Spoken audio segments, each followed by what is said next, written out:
اور پھر یہ ہوتا ہے کہ میں نے پھر کام ڈیوائڈ کر لیا ہے کہ آدھا کام میں کروں گی تو آدھا وہ کام کرے گی، پھر اس وجہ سے نہ اس پہ اور نہ مجھ پر برڈن پڑتا ہے۔ یہ میں اس وجہ سے نہیں بتا رہی کہ میں بہت اچھی ہوں یا میں نے اس پہ احسان کیا ہے، ہم انسان ہیں اور ہمیں انسانیت ہونی چاہیے، دوسروں کا خیال رکھنا چاہیے۔ اسی طرح رمضان آتے ہیں تو اس میں بھی اپنے جو کام کرنے والے ارد گرد ہیں نا، جو آپ کے انڈر ماتحت کام کرتے ہیں، ان کا ضرور خیال رکھیں۔ آپ اپنے رویے سے، برتاؤ سے بتائیں کہ آپ میں انسانیت ہے اور انسانیت ابھی تک زندہ ہے۔ اور آج کی ویڈیو میں نا میں آپ کے ساتھ اپنی روٹین بھی شیئر کر رہی ہوں کہ ڈیورنگ سمر ویکیشن میری کیا روٹین رہتی ہے۔ تو ایسی بیزی رہتی ہے، بچے اسکول جائیں نہ جائیں، میری روٹین یہی ہے۔ تو الاف کی بھی نا تھوڑی طبیعت بیٹے کی خراب ہوئی تھی، اس کے منہ میں چھالے اور باہر بھی ہو گئے، اور میں اتنی پریشان ہوں کیونکہ اس کو نا مہینے میں دوسری دفعہ یہ مسئلہ ہو رہا ہے۔ تو بس اسی کو میں دوائی دینے لگی تھی، اور تو اس کو میں خود ہی اپنے ہاتھ سے کھانا کھلاتی ہوں کیونکہ اس کو نا بہت زیادہ درد ہوتا ہے اور اس سے خود نہیں کھایا بھی نہیں جاتا۔ تو بس باہر فیس پہ لگانے کے لیے الگ انہوں نے ٹیوب دی تھی، اور منہ کے اندر لگانے کے لیے انہوں نے لکوڈ سا دیا تھا۔ اب جو میں نے کھانا بنایا تھا اس سے کھایا نہیں جا رہا تھا، اور بس ایک ہی اس نے رٹ لگائی ہوئی تھی کہ مجھے نا پلاؤ بنا کے دیں، اور اس میں آپ نے اسپائسز زیادہ نہیں ڈالنے۔ تو بس میں اسی کے لیے چکن یخنی پلاؤ بنانے لگی تھی کہ یہ کچھ نہ کچھ کھا لے، کیونکہ اس کو بھوک لگی ہوئی تھی، لیکن یہ کہہ رہا تھا ماما میرا منہ نہیں کھل رہا، مجھ سے کھایا نہیں جا رہا، اور دانے تو نکلے ہوئے تھے لیکن اس کے ساتھ ساتھ اس کو درد بھی بہت زیادہ ہو رہا تھا۔ اور آپ کو پتہ ہے کہ بچے اگر پیٹ بھر کے نہیں نہ کھاتے تو مائیں کتنی زیادہ بے چین رہتی ہیں۔ مجھے تو بہت زیادہ بے چینی ہوتی ہے کہ بچوں نے پیٹ بھر کر کھایا نہ ہو، اور آج کل کی جیسے نیوز چل رہی ہے نا، اور مجھے سن کے اتنا زیادہ دکھ ہوتا ہے۔ اچھا، سب سے پہلے جو عائشہ جو ہماری اتنی سینئر ایکٹریس ہیں ان کی جو نیوز چلی تھی، ثنا یوسف کی ہے، اب جو ہے حمیرہ عسکر کی ہے، تو بہت مجھے دکھ لگتا ہے۔ عائشہ ہے نا یہ مطلب بہت زیادہ ایجڈ تھی، اور مجھے اتنا دکھ لگا کہ ان کے بچے نہیں تھے ان کے پاس جب یہ فوت ہوئی، اور بچے اسی وجہ سے انسان پیدا کرتا ہے، ان کی تربیت کرتا ہے، ان کی پرورش کرتا ہے، ان کو بڑا کرتا ہے، بڑھاپے میں کہیں نہ کہیں ہمارا سہارا بنیں گے۔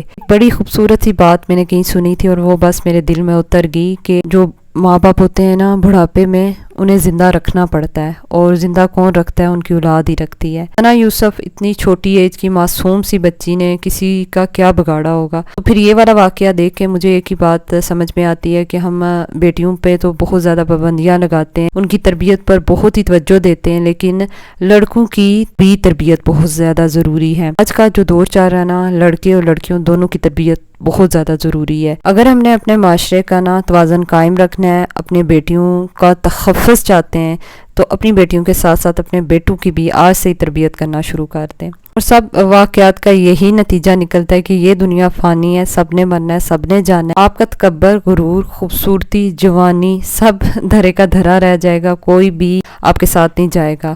تو اس وجہ سے عاجزی اور انکساری اپنے برتاؤ میں رکھا کریں۔ کچھ لوگوں کو میں نے دیکھا اتنے زیادہ مغرور ہوتے ہیں، اپنے آپ کو خدا سمجھتے ہیں، بہت سے میں نے ایسے دنیا میں لوگ دیکھے ہیں، تو ان کا جو اینڈ ہے نا وہ بہت ہی برا ہوتا ہے۔ بہرحال میں نے برتن سارے دھو لیے تھے، کچن صاف کر لیا، اور جو ہی کچن صاف میری بیٹی دیکھتی ہے نا تو آ جاتی ہے اور کہتی ہے ماما اب میری باری ہے، میں برتن دھوؤں گی۔ تو میں کہتی ہوں جی جناب آپ دھو لیں اب برتن۔ فٹافٹ بس میں پلیٹ میں کھانا نکال رہی تھی کہ سب سے پہلے نا میں بچوں کو کھلا دوں، اور کھانا کھلانے کے بعد بچے ہو گئے تھے تیار کیونکہ ہم جا رہے ہیں تھوڑی دیر کے لیے بازار جا رہے تھے۔ اور اب میری نا ڈیلی کوشش ہوتی ہے کہ ڈیلی کچھ نہ کچھ جو بھی میری تھوڑی بہت روٹین ہے نا آپ کے ساتھ ڈیلی کی روٹین شیئر کیا کروں، کیونکہ بہت سے لوگ کہتے ہیں کہ آپ بھی ڈیلی کے ولاگنگ کیا کریں، اور مجھے بھی لگتا ہے کہ ڈیلی کے اگر آپ ولاگز ڈالتے ہیں نا تو وہ کافی اچھا ہوتا ہے آپ کے لیے، آپ کا چینل جلدی گرو کرتا ہے۔ اور میں شوقیہ کبھی نہ اپلوڈ کر دیتی تھی، تو اب میرا دل ہے کہ میں ذرا ریگولر رہا کروں، اگر کام کرنا ہے تو کوئی اچھے طریقے سے کروں، اور گھر کے ساتھ ساتھ کام کرنا، ولاگنگ کرنا نا کافی زیادہ پھر مشکل ہو جاتا ہے۔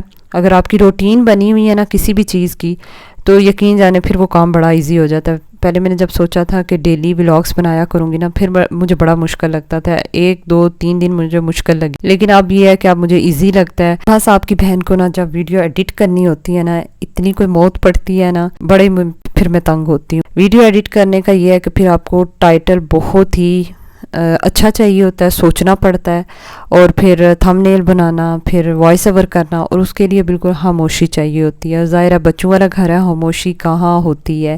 پھر جب رات کو ہی میں یہ کام کر سکتی ہوں، اور پھر رات کو میں خود ہی تھکی ہوتی ہوں، بس صرف ایڈیٹنگ کی وجہ سے نا میری ویڈیو لیٹ ہو جاتی ہے۔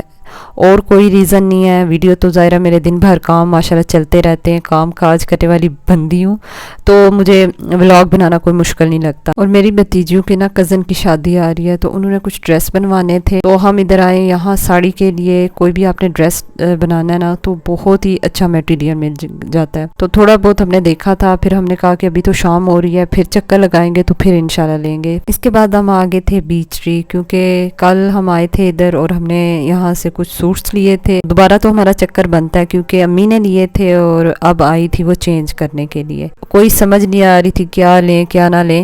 امی کو کافی زیادہ میں نے سوٹس دکھائے, تو بس کسی سوٹ میں یہ ہے کسی سوٹ میں وہ ہے, بس جیسے سب امیوں کی عادت ہوتی ہے. اور یہاں فاطمہ اپنے سوٹ دیکھ رہی تھی, ڈریسز دیکھ رہی تھی کہ مجھے یہ لے دیں مجھے وہ لے دیں. ایک سسٹر نے کہا تھا کہ آپ نا حسد کے بارے میں کچھ کہیں, کیونکہ کچھ لوگ جیلس ہوتے ہیں. آپ ان کا کہنے کا یہی مقصد تھا کہ کچھ لوگ جیلس ہوتے ہیں اور وہ پھر ہمیں بھی تنگ کرتے ہیں. تو ان کو یہی کہنا چاہوں گی جو لوگ حسد کرتے ہیں کہ حسد کر کے وہ صرف اور صرف اپنے سے دشمنی کر رہے ہیں, اللہ کی تقسیم سے ناراض ہیں, ناخوش ہیں اور اللہ کے گناہگار ہو رہے ہیں, اور وہ اپنا ہی نقصان کر رہے ہیں, کسی اور کا نہیں. اللہ تعالیٰ کا وعدہ ہے کہ جو انسان شکر کرتا ہے نا اللہ اس کو بہت زیادہ عطا کرتا ہے. ہاں, حسد کرنے والا اگر آپ کی زندگی کو مشکل بنا رہا ہے, آپ کو تنگ کر رہا ہے, تو پھر آپ نے کرنا یہ ہے, اگر آپ کے رشتہ داروں میں سے, یا پھر آپ باؤنڈریز سیٹ کر لیں, آپ دوری اختیار کر لیں, بحث نہ کریں, فالتو کی بات نہ کریں, بس آپ سیریس رہیں جب بھی اس سے ملیں.